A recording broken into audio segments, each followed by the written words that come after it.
¿Quién fue María Magdalena? A lo largo de la historia del cristianismo se ha representado a María Magdalena como una mujer caída y redimida por el Hijo de Dios. Hoy se intenta desmitificar la imagen negativa de esta figura bíblica y colocarla en su justo lugar, incluido el Vaticano, que desde 2016 la ha proclamado apóstol por derecho propio.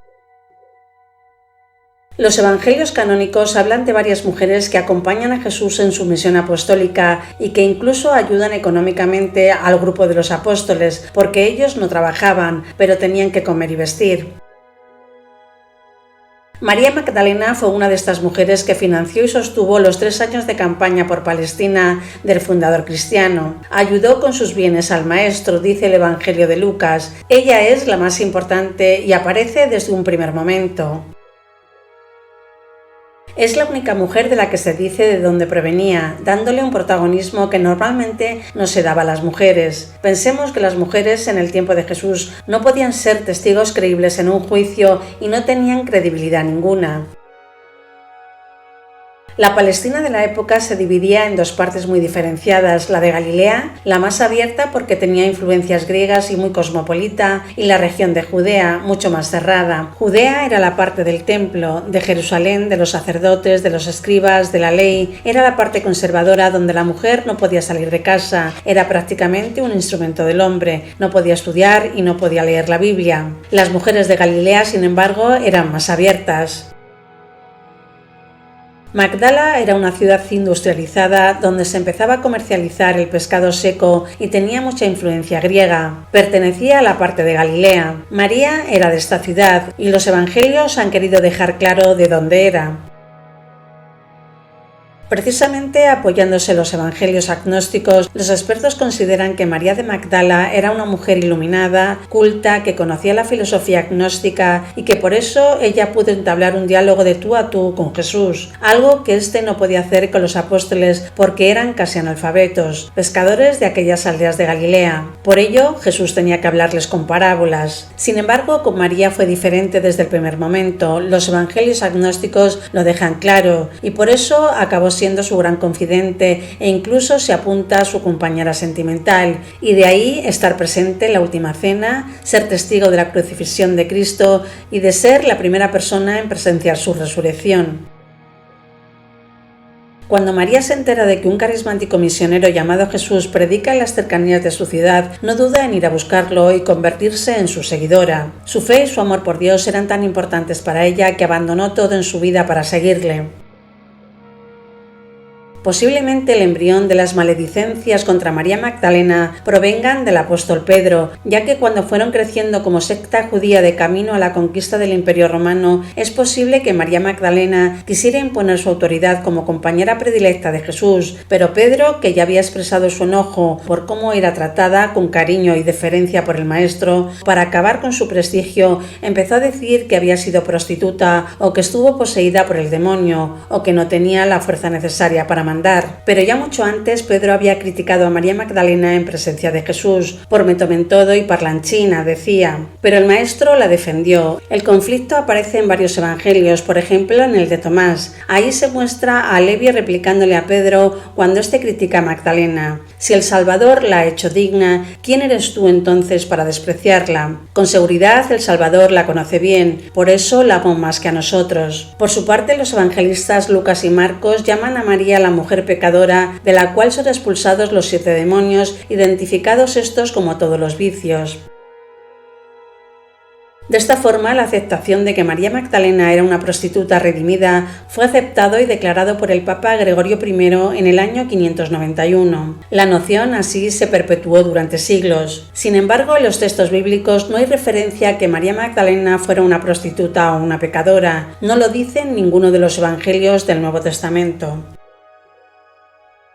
En los inicios del cristianismo, más o menos sobre el siglo III o IV, empezaron a vislumbrarse 2 corrientes en pugna, la corriente tradicional de Pablo y Pedro y la de los agnósticos o del conocimiento, capitaneada por María Magdalena, que también tenía varios evangelios y que acabó siendo arrinconada. Los evangelios apócrifos también presentan a un Jesús mucho más agnóstico y a una teología basada sobre el conocimiento más que en el pecado. La diferencia fundamental entre una y otra corriente es que la tradicional consideraba que la salvación venía a través de la fe y que el mal del mundo venía por el pecado. Los agnósticos, en cambio, una filosofía de origen griega, decían que el mal venía de la ignorancia y por lo tanto la forma de redimirse era el conocimiento. Así pues, la salvación no era a través de la fe de alguien de afuera que nos viene a salvar, sino que con el autoconocimiento es como llegamos a encontrar a Dios que está dentro de nosotros. Para los agnósticos no había jerarquías, Dios está dentro de la conciencia del hombre, mientras que en la otra corriente, la más tradicional, Dios estaba fuera, estaba encarnado en Jesús y el pecado es el origen de todos los males. Por tanto, para salvarse hay que liberarse del pecado original a través de los sacramentos, siempre a través del exterior. La de los agnósticos era pues una visión mucho más interior.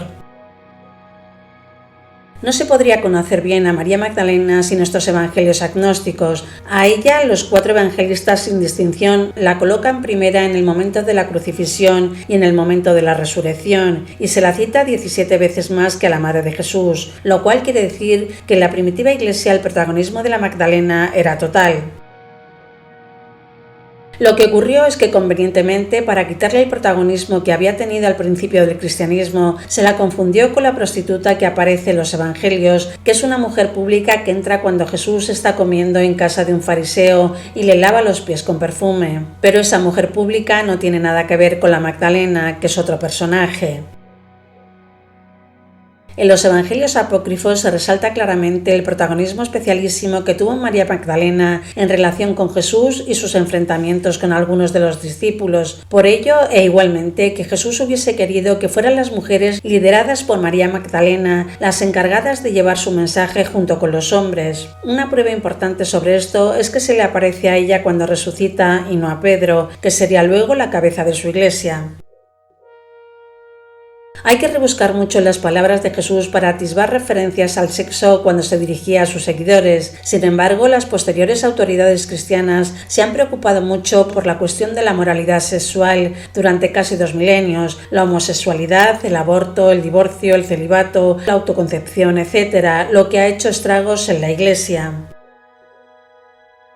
Los preceptos de moral sexual cristiana arrancan del Antiguo Testamento. Las epístolas de Pablo de Tarso y otros escritores cristianos posteriores, como San Agustín, que decía que el marido ama a la mujer porque es su esposa, pero la odia porque es mujer, o Santo Tomás de Aquino, que decía que la mujer es un varón equivocado y fracasado, o San Ignacio de Loyola, que aseguraba que la mujer es una burra tozuda, un gusano terrible en el corazón del hombre, hija de la mentira y centinela del infierno, hablan de una misoginia enraizada. Estos y las diferentes interpretaciones de las iglesias y los credos han sido la clave. Tampoco el matrimonio eclesiástico, el bautismo o la comunión eran dogmas de fe hasta que el Papa Gregorio VII en el siglo XI lo puso bajo el control de la Iglesia y fueron declarados sacramentos, indisolubles a los ojos de Dios.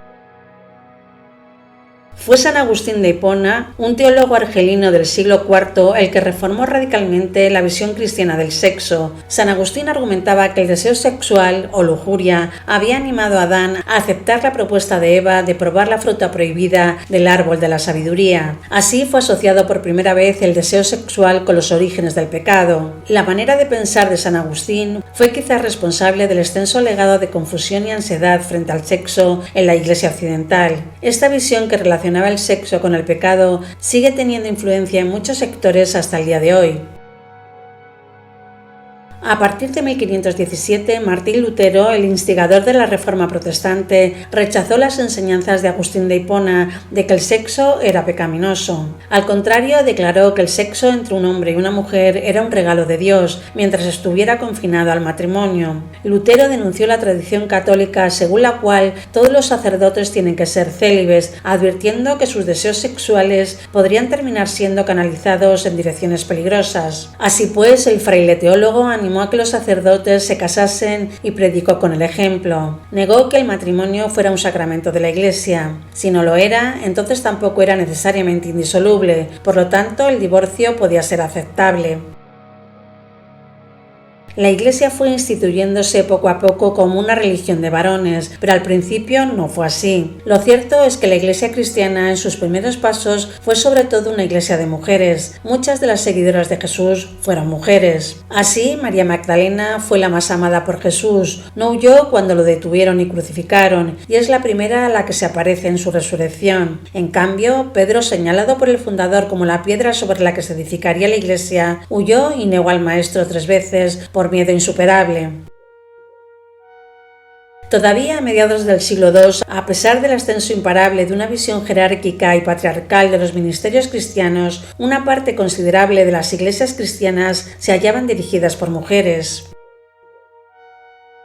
María Magdalena, pues, es una gran figura bíblica que, sin embargo, la Iglesia Católica tachó durante siglos sin misericordia de prostituta, adúltera, pecadora, poseída por 7 demonios y llorona. Pero en los últimos años se intenta mostrar a María Magdalena bajo un nuevo punto de vista del tradicional para redimir su figura histórica. Tanto es así que, además de películas y libros alusivos al tema, la Iglesia Católica limpió su nombre en 1969, mientras que el Papa Francisco la nombró formalmente como apóstol de los apóstoles en 2016. Su fiesta litúrgica es el 22 de julio de cada año, para ensalzar la importancia de esta mujer que mostró un gran amor a Cristo y que fue tan amada por Cristo, dijo el Vaticano.